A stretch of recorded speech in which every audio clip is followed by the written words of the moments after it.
उत्तर प्रदेश के हाथरस में हुए हादसे के बाद जो तस्वीरें सामने आई वो भयावह थी। हादसे के बाद कोई अपनी मां को ढूंढ रहा था तो किसी की नातन का पता नहीं चल रहा था। हाथरस भगदड़ के बाद अपनों की तलाश में परिजन जो हैं वो लगातार भटकते हुए दिखाई दिए। ये पूरी खबर डिटेल में मैं आपको इस वीडियो के जरिए बताऊंगी और समझाऊंगी, इसलिए इस वीडियो को आप पूरा देखिएगा। लेकिन उससे पहले अगर अभी तक आपने न्यूज़18 इंडिया के हमारे यूट्यूब चैनल को सब्सक्राइब नहीं किया है तो पहले हमारे चैनल को सब्सक्राइब कर लें।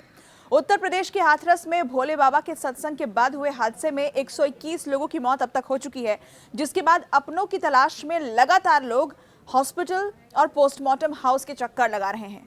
कोई वहां अपनी मां को ढूंढने पहुंच रहा है तो कोई अपनी नातिन को, और इसी तरह से एटा पोस्टमार्टम हाउस पर भी परिजनों का तांता लगा हुआ है। लगातार आना जाना जारी है। एटा में अब तक 27 लोगों के शव पहुंच चुके हैं, जिनमें से 21 लोगों के शव का पोस्टमार्टम कराया जा चुका है और उनके परिजनों को सौंप दिया गया है। 3 शव ऐसे हैं जिनकी अभी तक शिनाख्त नहीं हो पाई है, पहचान नहीं हो पाई है।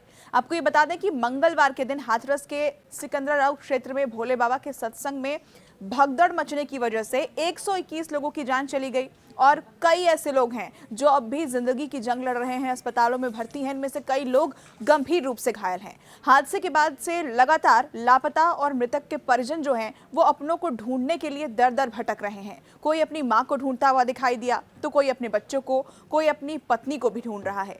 एक बुजुर्ग महिला बुधवार की सुबह एटा पोस्टमार्टम हाउस पहुंची, जहां वो अपनी नातिन को ढूंढ रही थी, तो वहीं एक बुजुर्ग अपनी बुआ की नाती की बहू को ढूंढते हुए पहुंचे।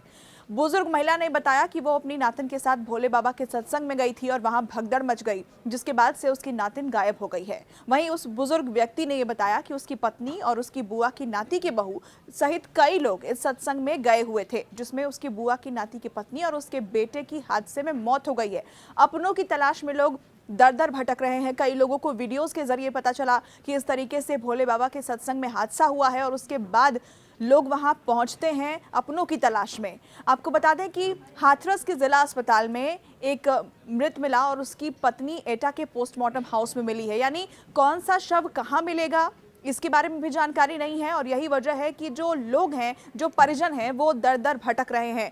आसपास के जिलों में के अस्पतालों में भी लोगों को भर्ती कराया गया, कुछ शवों को वहां के पोस्टमार्टम हाउस ले जाया गया। ऐसे में कोई भी पुख्ता जानकारी उन्हें नहीं मिल पा रही है। कई ऐसे लोग हैं जिनके परिजनों का अब तक पता नहीं चल पाया। कुछ ऐसे शव भी हैं जिनकी शिनाख्त नहीं हो पाई है और इन सबको लेकर लोग बहुत परेशान हैं। एक तरफ तो ये हादसा, अपनों को खोने का दुख, और उसमें भी लोगों को अपनों के शव नहीं मिल रहे, अपनों का पता नहीं चल पा रहा। ये बहुत ही दर्दनाक मंजर है और सवाल सिर्फ यही उठ रहा है इस वक्त कि आखिर इसका जिम्मेदार कौन है और ये इतनी जो मौत हुई है, 121 ये आंकड़ा अब तक पहुंच चुका है, इन मौत का आखिर जिम्मेदार कौन है। इससे जुड़ी और खबरों के लिए आप देखते रहिए न्यूज़18 इंडिया।